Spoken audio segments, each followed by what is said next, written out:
Em, Pak Jokowi, saya masih ada beberapa pertanyaan. Tetapi sebelumnya Pak Jokowi, saya mau ngaku Pak, saya mau cerita. Mata Najwa salah satunya itu Pak, ingin selalu niat kita Pak, ingin mengajak anak-anak muda, teman-teman mahasiswa, di dada-dada, untuk berani bicara Pak, berani bicara, berani mengungkapkan pendapat, berani melawan kalau ada ketidakbenaran, partisipasi dan turun tangan. Itu misi Mata Najwa Pak Jokowi. Dan karenanya di ulang tahun spesial Mata Najwa, kami buat itu Pak, saya jadi malu, buat audisi menjadi Najwa. Yang ikut banyak Pak, ratusan dari seluruh Indonesia, dan kita lihat cuplikan audisinya yang berikut ini. Berani memerankan Najwa Shihab? Inilah saatnya.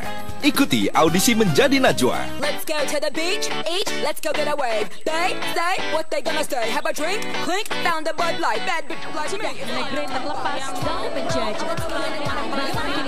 Yes, I'm in the zone. Is it 2, 3? Leave a good tip. I'ma blow all of my money and don't give I'm on the floor. Selamat datang di Mata Najwa. Saya Najwa Shihab, tuan rumah Mata Najwa. Waduh.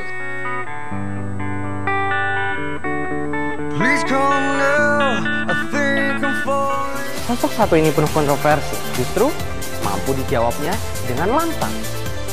Memiliki satu kapal selam gitu ya.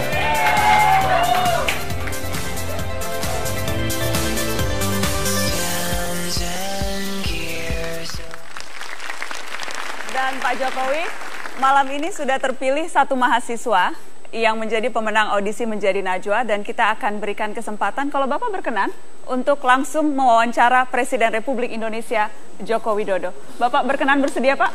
Boleh. Bersedia. Baik, kita panggilkan Tori Andromeda, mahasiswa dari Madiun, Jawa Timur.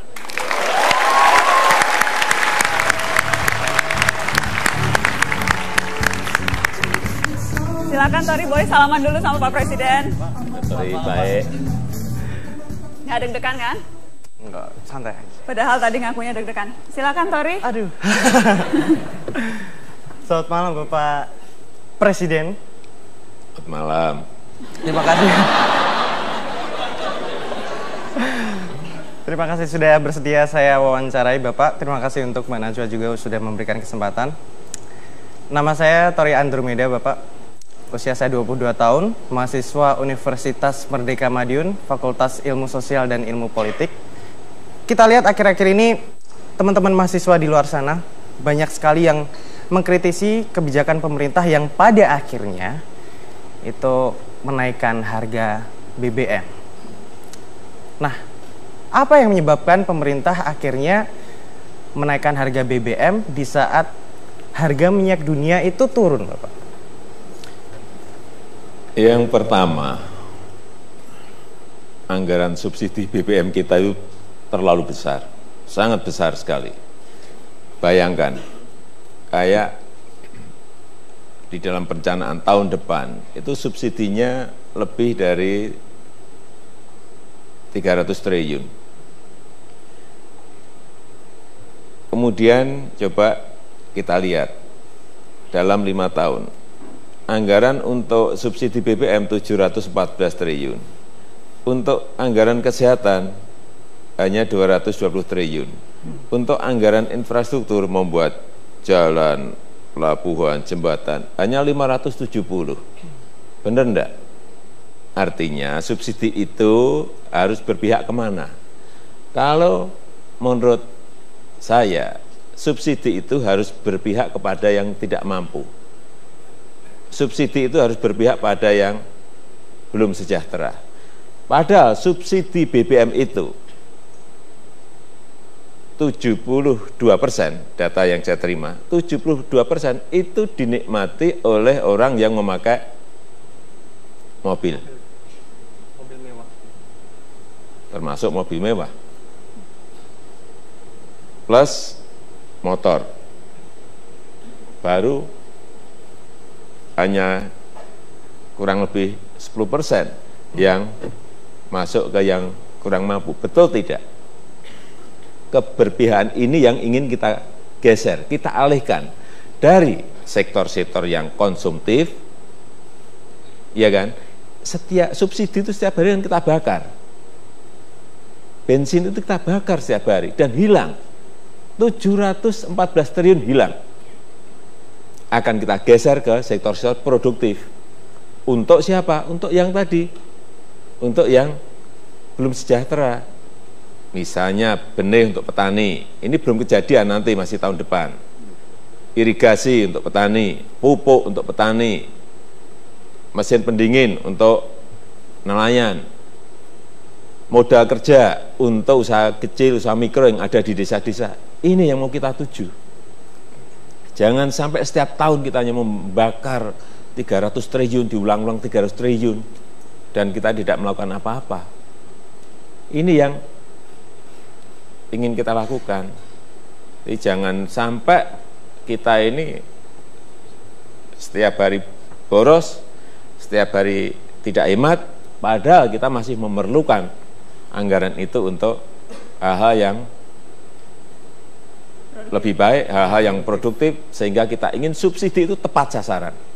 Harus tepat sasaran. Apa tidak ada alternatif lain gitu, Bapak? Alternatif lain apa? Saya mau tanya. Mungkin dengan menaikkan pajak ya, atau apa?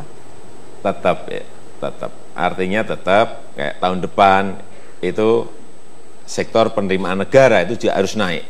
Karena memang juga ada peluang untuk penerimaan negara itu lebih besar. Dan bukan menaikkan persentase pajaknya, tetapi orang yang membayar pajak harus lebih besar.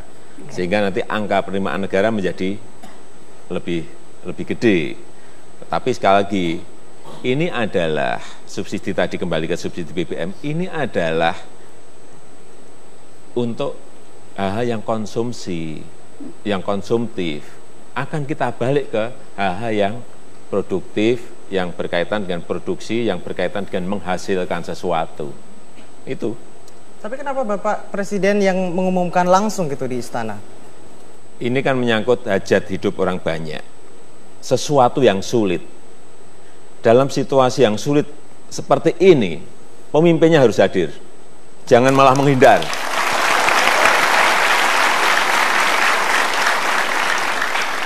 Jangan malah menghindar. Saya bisa aja suruh Menteri ESDM untuk mengumumkan. Karena Menteri SDM yang bertanda tangan mengenai harga perubahan harga yang ada. Tetapi tidak, saya ingin mengumumkan sendiri meskipun banyak orang menyampaikan nanti Bapak bisa tidak jadi populer loh. Ada yang menyampaikan seperti itu. Tidak, saya ingin umumkan sendiri. Karena ini menyangkut, sekali lagi, menyangkut hajat hidup rakyat banyak. Oke. Sudah dari? Tapi tidak takut kepopuleran Bapak juga menurun mungkin? Saya bekerja tidak untuk populer. Saya bekerja untuk rakyat, bukan untuk popularitas. Enggak. Okay. Saya tahu, dengan mengumumkan itu, popularitas saya menjadi turun. Tetapi sekali lagi, saya bekerja tidak untuk popularitas. Enggak. Topik lain nih, Mbak Najwa. Okay. Jadi, Pak Jokowi masih suka Metallica, Pak? Enggak. Oh, nggak suka, Pak? Enggak, maksudnya dia hanya Metallica saja. Oh. Nah, sebagai kapasitas ada yang lain kan, yeah. Bukan hanya slang disebut dong, Pak, slang. Iya, kalau di sini jelas kita slang senang, Superman is dead senang. Burger Kill senang. Masih sempat dengar musik Pak Jokowi? Ya, kalau di mobil. Di mobil. Yang diputar apa, Pak? Apanya? Kasetnya. Ya. Kaset saya kuno banget ya, Pak.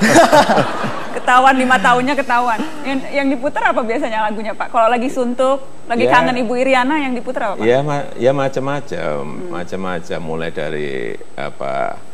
Mulai dari Led Zeppelin, Napalm Death, Megadeth, Guns N' Roses itu.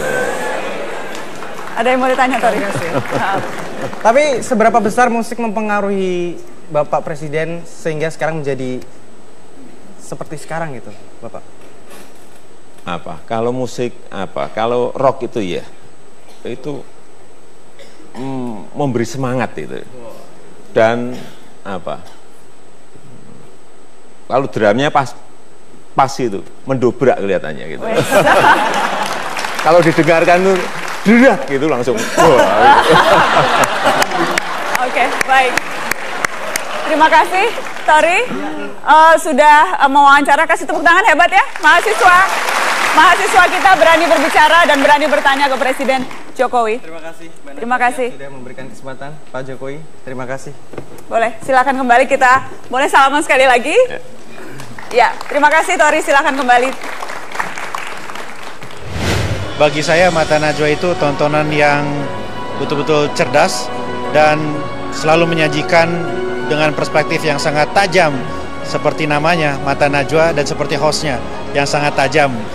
Pak Yusuf Kala jelas matang ya, cepat gitu. Cepat. Cepat. Kalah cepat sama Pak Jokowi atau tetap lebih? Enggak, cepat saya.